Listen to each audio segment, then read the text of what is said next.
I think one of the takeaways is something that has been stressed very strongly by the CBD Secretariat, by Braulio Diaz in particular, which is the vital importance as we go about trying to meet the targets, the HE biodiversity targets, of greatly increasing the availability of knowledge and of monitoring of the status and trends of biodiversity, because of course if we don't know what the baseline information is, how do we know if we're getting anywhere near meeting those targets? So I think that's one of the crucial points, and GBIF, along with many other partners and organizations in various forms in COP, have come together to look at different ways in which we can improve that baseline knowledge that's available and make it freely and openly available in order to be able to monitor progress towards the targets.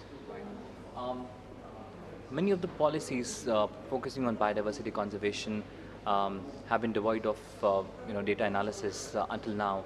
How critical was the problem? And tell us about the data collection initiatives of your organization. It has been a critical problem. Everyone says this right across the board, that you can do so much to try and look at the solutions, to try and look at the trends, but there are huge gaps in data, so often decisions are having to be made in the absence of data. In the context of GBIF, which I should stress is it's an association of many different national partners. We exist as a group of participants, national and thematic participants, each of which operate their own nodes, as we call it. And what they're doing is not so much going out and finding the new information, but in many cases bringing together data and information that already exists, but it exists in many different formats and many different sources. Just one example, and it's a very big example as far as GBIF is concerned, is there are literally millions and billions of records that are locked up, literally locked up, in museum drawers or herbarium drawers that contain extremely important information locked away in the labels that describe the specimens, just as an example of 300 years of natural history exploration.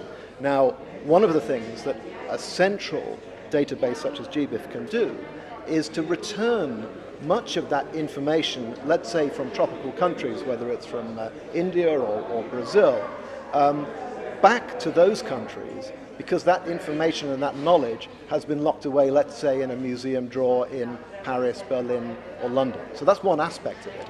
Another aspect of it is that there are many different observation systems, including now increasingly through citizen science organizations.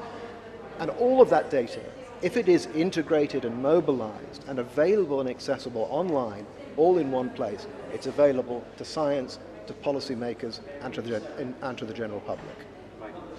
So talking about that, we all understand how valuable data is, and for many organizations, they speculate that the value will be a lot more in the future, because of which they identify that the property rights associated with it, and the issues about apprehensions about sharing the data. So how are you going to make it compelling for organizations to share the data, even if it's locked in a drawer?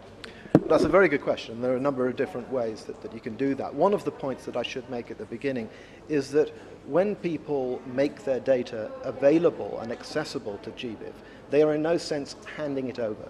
They retain control of that data. They're not giving it to us. They're simply opening the window on that data. If at any time they want to withdraw it, they can do so, because it works on a distributed system whereby they are simply putting some software around their own local databases and making that data accessible centrally. So that's the first point.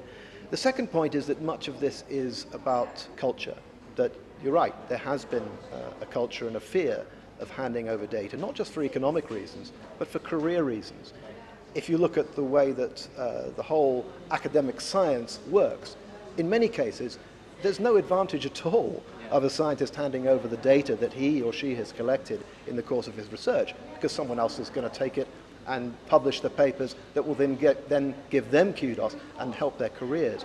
One area in which GBIF is working very strongly is to see, for example, working with academic publishers to turn around that culture and make it an important career step for scientists and researchers to show how much of their data they are sharing and they are publishing, and if that is cited in the correct way, then it could be seen as helping science as a whole to publish good data, to describe it well, as we call it, to publish the metadata as well, and to try and turn around that culture so it is seen as being to the advantage of the scientist or researcher to join in this data sharing process for the public good.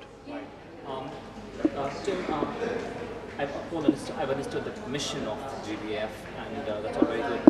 Tell me something about what's going on at the field level. What has been the outreach of the mission? What has been the response of governments? How cooperative are they? Well, we have a core of governments who are participants in GBIF. It's about 57 governments at the moment. Of course, we're always looking for more. It's very important. In terms of the response, you can look at that perhaps just in terms of the growth of the data. We are all the time getting data published.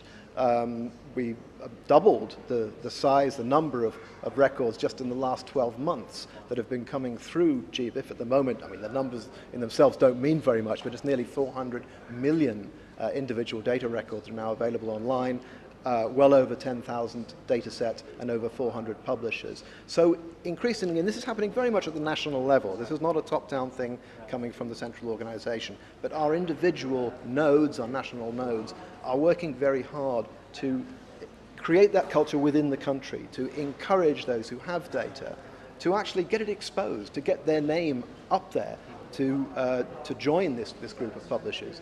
And it is being effective because those numbers are always going up.